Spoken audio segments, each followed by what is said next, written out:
heureux de vous retrouver dans le cadre de cet entretien que nous aurons avec Monsieur Albert Bouchiri, qui est membre de l'Union pour la démocratie et le progrès social, UDPS Tshisekedi, mais aussi analyste politique. Mais il s'est dit aussi être de l'UDPS intelligente. D'ailleurs, nous aurons des explications bientôt.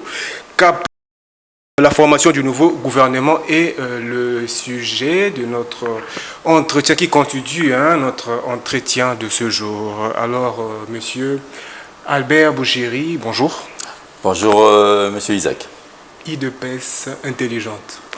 Nous pouvons avoir des explications? Oh, c'est simple. UDPS intelligente, l'UDPS dans son ensemble est toujours une partie des gens intelligents. UDPS intelligent, c'est réveiller un peu ce qui est dans nous, membres de l'UDPS, ce qui est de bon à faire, ce qui est de bon reçu par notre leader, Maximo Etienne Tshisekedi, qui a parlé de peuple d'abord, qui est un slogan qui résume tout. Donc l'UDPS intelligent, c'est l'UDPS qui réfléchit, qui est à côté du peuple, qui voit les choses arriver, qui dénonce, qui suggère, qui donne des conseils pour la bonne marche du pays. Alors, Monsieur Albert Bouchiri, dont l'informateur a été nommé dernièrement, Monsieur Augustin Kabouya, secrétaire général de l'UDPS. Selon vous, Monsieur Augustin Kabouya est l'homme de la situation. Est-ce qu'il pourra mener à bien cette mission? Pour moi, la nomination de notre jeune frère Augustin Kabouya, c'est naturel. C'est naturel, il est de l'UDPS et l'UDPS a la majorité au Parlement. C'est, comme je viens de le dire, c'est naturel et je crois que pour moi, c'est une lourde tâche, mais à la fois c'est une petite tâche parce qu'on a une grande majorité au Parlement. Et très vite, on peut s'atteler à proposer des choses et à avancer. Le peuple attend le gouvernement pour soulager ses...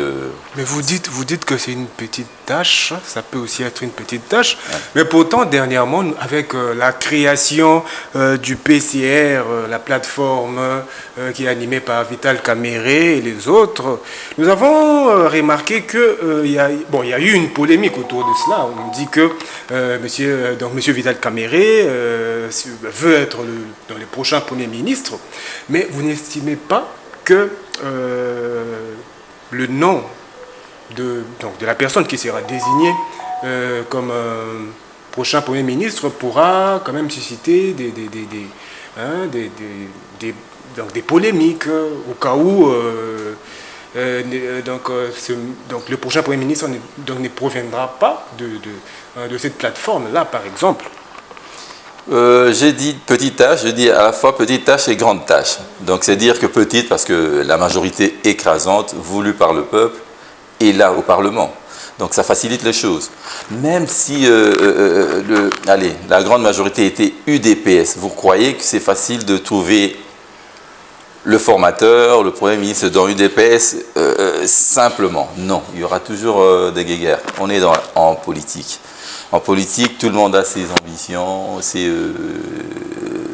désirs, et avoir des postes comme d'habitude chez l'Africain, c'est que j'ai toujours dénoncé.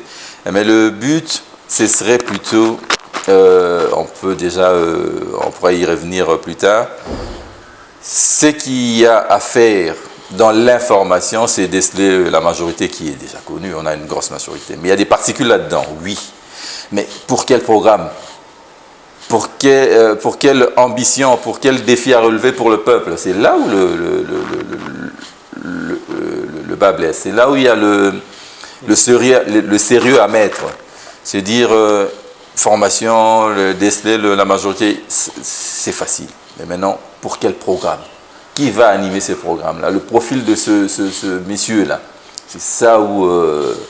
Mais souvent, malheureusement, chez l'Africain, chez les Congolais, on néglige ce qui est essentiel. C'est plutôt le programme. Qu'est-ce qu'on fera de ce pays durant les 5 années de mandature de Félix Antoine Tshisekedi. C'est là où est le grand problème. Mais on va s'atteler là à faire des calculs, qui sera où, qui prendra quoi, mais ce n'est pas ça l'essentiel. Pour moi, on va rentrer directement peut-être dans des suggestions. C'est un petit gouvernement de 20-25 personnes. Pour moi, ça me suffit.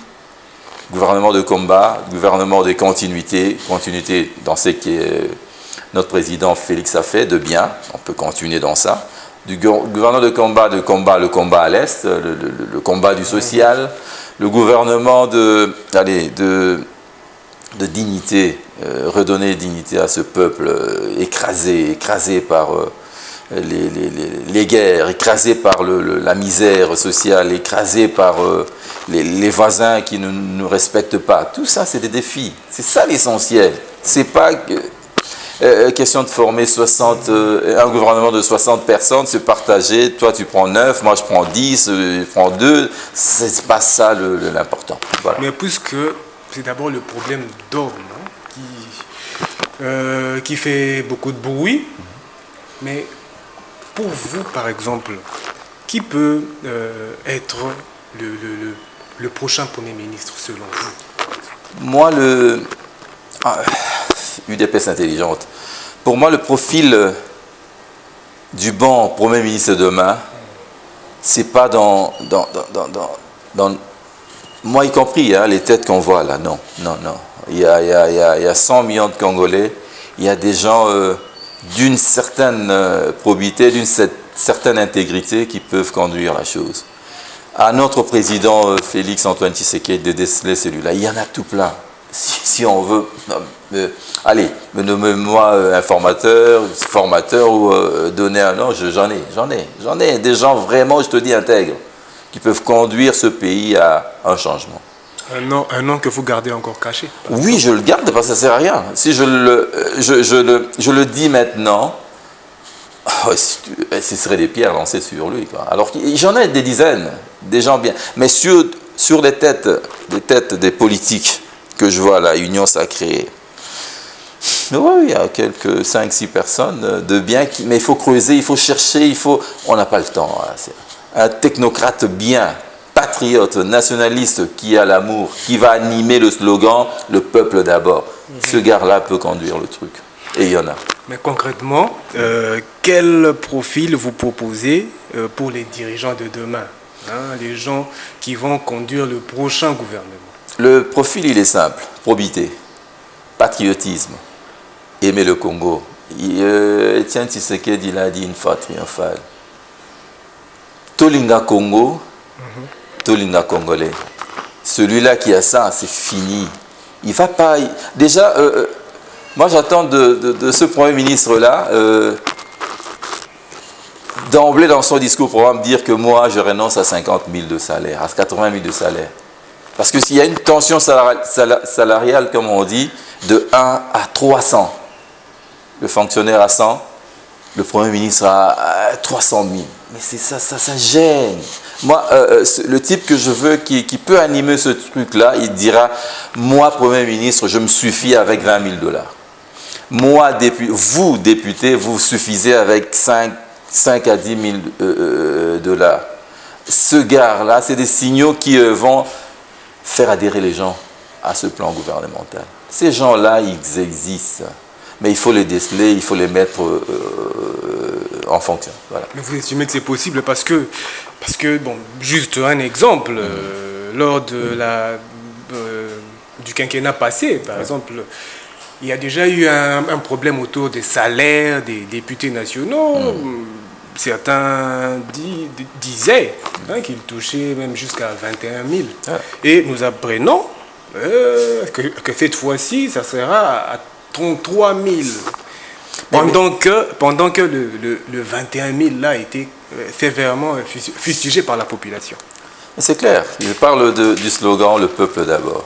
Quelqu'un qui voit ce slogan, qui veut animer ce slogan-là, qui veut donner du contenu à ce slogan-là, il va renoncer à cette injustice. Un fonctionnaire, 150 $, pour avoir 21 000, il faut 19 ans. Mais cher ami, c'est écœurant. je veux bien que les politiciens vivent à l'aise.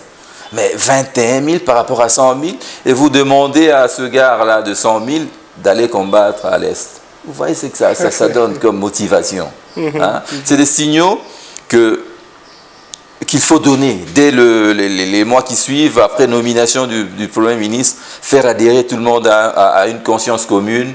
C'est avec ces petits gestes-là, ça va nous redonner de la force. Et vous estimez que c'est possible? Justement, malheureusement, c'est difficile. Possible ou pas possible, c'est autre chose, mais c'est difficile. Parce qu'on se connaît. Mais pour que ça puisse être réalisé, qu'est-ce que vous proposez? C'est au président, Félix Antoine Tshisekedi d'imprimer cela. Dans un discours programme, il dit non, vous, députés, vous, mandataires, vous allez réduire vos émoluments, vos gains. Moi, lui-même, il est dans ça. Il ne connaît même pas son salaire. Il laisse ça pour les œuvres sociales. Il distribue à ceux-là qui en ont besoin. Donc, je le crois parce que je vois ça du président. Mais pourquoi les autres, là, ils doivent ne pas le faire, hein? Donc, 21 000, c'est exagéré. Pour un pays si pauvre comme le Congo, potentiellement riche, mais si pauvre en liquide. On a la guerre à l'Est. Il faut mettre les moyens là-bas. Hein, cette tension salariale, comme on appelle, moi, ça m'écœure depuis du temps déjà de Mobutu, les deux Kabila, ça m'écœure. Pourquoi 100 et 300 000? Ça, c'est écœurant. Ça fait mal. Ça doit changer. Monsieur Albert Bouchiri, des attentes de la population sont énormes. Du point de vue social, économique, sécuritaire, beaucoup de défis à relever. Mais selon vous, quelles seront les principales missions de ce futur gouvernement? La mission importante, prioritaire de ce gouvernement, ça saute aux yeux, hein, c'est la sécurité. On peut toucher 20 000, hein, 21 000 comme les députés. Mais si la guerre, tu le toucheras où? Tu vas l'utiliser comment? Où? Donc d'abord la sécurité. La sécurité, j'aime pas trop parler de sécurité à l'Est, non, sécurité au Congo, parce que l'Est c'est le Congo, c'est mon pays l'Est. Donc la sécurité d'abord, réduire nos trains de vie, réduire nos dépenses inutiles, nous focaliser dans la sécurité de ce Congo. Et après, on verra la redistribution des richesses du Congo. Pourquoi l'autre 50 000, 300 000, la présidence du Parlement et Sénat, et un fonctionnaire, un militaire, 100 $. Ça doit être le combat de tout temps. De tout temps, pourquoi ça? Essayons de rabaisser. Même dans un de mes projets que je fais moi-même, réduire cette tension salariale à 1 contre 50 déjà. C'est déjà beaucoup. Le fonctionnaire touche 100, le plus haut gradé touche 5 000. C'est déjà... on réduit l'écart et ça fait plaisir au peuple et à tout le monde. Hein, donc c'est déjà ça, le défi il est sécuritaire, le défi il est social. Dans le social, moi je vois tout, hein, les routes. Barumbu, Kinshasa, Lingwala, il n'y a plus d'artères. On ne sait plus aller en ville. Là, c'est Kinshasa. Hein. Mais l'intérieur, je vois des camions qui s'embourbent pour 2 mois durant et il n'y a pas de solution. Donc, on fait des choses, puis... mais attention, dans tout ça, il y a quelques points. C'est comme ça, je dis, le gouvernement qui vient, ça doit être un gouvernement de combat et de continuité. De continuité dans le bon. La gratuité, ne pas payer les écoles, c'est une avancée. C'est positif, on doit continuer dans ça. La gratuité de la maternité, de l'hospitalisation, les grands bâtiments qui redorent le blason de Kinshasa, ça, on doit continuer dans ça. Ça, c'est ce qui est positif, on doit continuer. Mais le social, comment manger, comment se vêtir, comment... tout ça, c'est un défi à relever. Beaucoup de défis à relever, mais vous avez aussi parlé de la sécurité. Et nous ne pouvons pas mettre fin à cet entretien sans pour autant parler de ce qui se passe à l'Est. L'actualité cette semaine a été dominée ici à Kinshasa par les manifestations. Nous avons vu donc la population envahir les missions diplomatiques.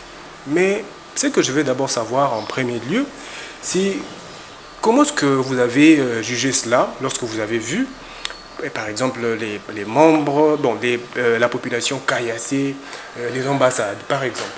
Quelle était votre réaction? Ma réaction est un peu mitigée parce que j'ai vu des badauds, j'ai vu des gens méchants détruire, pas pour la bonne cause, mais parce qu'ils sont poussés à faire ça. Mais il y a eu une partie également de la population qui est partie consciemment revendiquer leurs droits, revendiquer le désordre à l'Est, ça il y en a. Donc c'était un mélange des gens qui étaient là pour la bonne cause et des gens qui étaient là pour casser, pour piller. Ça, je condamne les gens qui viennent pour simplement piller, faire du désordre. Mais les gens qui étaient partis en citoyenneté, en Congolais, qui revendiquent le calme dans son pays, ça, j'encourage. Mais ça n'a pas été soutenu et puis encouragé par les politiques, même les quelques églises, ça n'a pas été soutenu. J'ai vu, je peux compter, je crois, 1000, 5000 personnes. C'est pas suffisant pour une capitale de 15-20 millions. Il fallait 1 million de personnes pacifiquement dénoncer le désordre. Mais ce désordre-là, entre nous, c'est connu. La France connaît ce qu'il fait. La Belgique connaît ce qu'il fait. Les États-Unis connaissent ce qu'ils font. D'abord, pourquoi revendiquer? Parce que nous voyons tous que ces missions diplomatiques condamnent tous les jours ce que fait ce que fait le Rwanda chez nous. Mais pourquoi alors aller manifester contre eux? Non. Ils ont manifesté pour dire que oui, vous condamnez, mais vous nous mentez. Vous condamnez et vous armez le Rwanda. C'est ça qu'ils sont allés dire. Donc condamner, le beau discours, condamner, ils le font. Hein. Allez, j'ai entendu encore qu'un député français l'a dénoncé, mais en fin de compte, c'est l'Union européenne qui donne 20 millions au Rwanda. Donc, c'est cette dénonciation inutile-là, de la diplomatie, on en a marre. Maintenant, il faut passer à l'acte. Je vais même te surprendre, je suis pacifiste, je suis de l'UDPS. On a toujours prôné le pacifisme, le calme, la discussion politique. Mais là, on pousse les gens à dire deux fois la guerre est bien. On est 100 millions. On se prépare à la guerre. Qui veut la paix prépare la guerre. On s'arme et puis on meurt 40 millions de Congolais, moi dedans. Et demain, le Congo est libre, libéré, et le Rwanda écrasé. Ça, on nous tend vers ça. Et je crois que ça va arriver. Hein. Si tu entends le président de la République dire que il y a ça, je fais ça, c'est de la colère. C'est du nationalisme qui parle là. C'est trop, quoi. De fois, on vient t'attaquer à ta parcelle, tu te bats pas, tu pries, mais allez, tu te mets en garde, tu fais la bagarre. Hein. C'est cela à quoi nous pousse l'Occident. Et qu'est-ce que, selon vous, les Occidentaux doivent faire concrètement? Concrètement, oui. Ils doivent arrêter d'armer le Rwanda. Ils doivent arrêter de faire l'hypocrisie, condamner dans des verbes diplomatiques inutiles que tout le monde connaît maintenant, que le Mali connaît, que le Niger connaît, que la Guinée connaît, que nous, on est encore dans les hésitations, là, Occident, non, la patrie, la nation est sacrée, et la nation doit être souveraine. S'il faut attaquer le Rwanda, de fois, on gagne de combat, et puis l'Occident vient, il t'appuie, ou il adhère à ta logique. Mais maintenant, là, nous, avant de donner un coup au Rwanda, on demande à l'autre, on demande à la Belgique, on demande aux États-Unis. La diplomatie, on t'invite par là, on t'invite à gauche, on fait des apartés inutiles, parce que c'est clair que le Rwanda nous attaque. J'aime même pas parler de M23. Des fois, ça camoufle des choses. Il faut parler, le Rwanda nous attaque. Et nous, on doit répliquer, attaquer, on mourra, et puis après 20 ans, il y aura la paix et on sera libre. Dernièrement, j'étais avec un Camerounais qui me dit, bon, il se sent toujours... bon, il n'arrive pas à comprendre comment est-ce qu'un petit pays comme le Rwanda maltraite le Grand Congo. Mais nous, réellement, le Congolais, qu'est-ce que nous devons faire pour mettre fin à cette guerre, selon vous? Pour que cette guerre puisse prendre fin, nous devons faire quoi? Je vais corroborer ta question en disant, deux fois il faut regarder mes postes aussi. Hein. J'ai une fois pris la carte de l'Afrique, j'ai représenté le Congo et le Rwanda. C'est vraiment un point. Hein. C'est vraiment un point là, et nous, grand. C'est honteux. Ce pays-là déstabilise ce grand-là. C'est honteux. Si on s'habille de cette honte-là, on va se révolter et on fera le combat. La seule solution, c'est le combat. Je me rappelle encore du temps d'un autre président qui a, entre nous, mal géré aussi ce pays. Mais on a eu une bombe venant de l'Est, là, Rwanda, Burundi, Tanzanie. Là. Mobutu a répliqué avec 3 balles et c'était fini. Ils ont eu peur. Mobutu commençait à mettre les présidents là-bas. Donc c'est ça qu'il faut faire, se faire respecter. Si on ne se fait pas respecter, aujourd'hui c'est le Rwanda. Il y a l'Ouganda aussi qui joue, Burundi. Demain, ça serait l'Angola. Le lendemain, ce serait le Congo-Brazza qui va. La Centrafrique avec les Russes. Mais si on se fait respecter en écrasant le Rwanda, c'est fini. Personne ne touchera au Congo. Donc c'est ça le grand défi. La solution pour moi, je commence à tendre vers une solution de guerre. Une guerre qu'on nous a imposée. Une guerre qu'on nous a poussé à faire et on doit sortir gagnant. Mais pourquoi cette guerre s'est fait attendre? Parce que dernièrement, les présidents de la République l'avaient même dit que s'ils entendaient un coup de balle venant de quelque part, un Congolais est tué, il réunit le... Oui, voilà. Mais pourquoi jusqu'à présent rien ne s'est fait? Parce que nous avons même vu le Rwanda bombarder les écoles à Goma. Ah, voilà. Je pense avant-hier, hier c'était... Oui, avant-hier ou hier, c'était l'aéroport. Mais pourquoi nous attendons? Nous sommes faibles jusqu'à ce point. Oui. Qui prépare la paix, qui veut la paix prépare la guerre. On a mis du temps à préparer la guerre. Nous, on croyait un peu à la diplomatie, on a cru à ça. Et même, je veux dire, le président a lancé ça. Qu'est-ce qui est venu après? C'est la France qui dit ça, c'est les États-Unis qui disent ça, venez, il y a maintenant l'OIA, conciliabule, tout ça c'est de la distraction. En même temps, le Rwanda nous bombarde. Donc pour moi, le président c'est un humain, c'est un humain, il entend toutes les critiques. Il a dit ça, c'est par colère, c'est qu'il a dit j'entends ça, encore un mort, j'attaque. Il a dit ça par colère. Mais il est président, il a des informations que nous on n'a pas. Ça le calme un peu. Mais, cher président, cher frère, il faut aller plus loin. Il faut aller vers là où on veut qu'on aille. Seule la bagarre fait honneur et fait inquiéter les voisins. Si par la diplomatie, ce n'est que des solutions momentanées, c'est provisoire les solutions diplomatiques. C'est vraiment provisoire. Même dans 10-15 ans, ça finit toujours par tomber.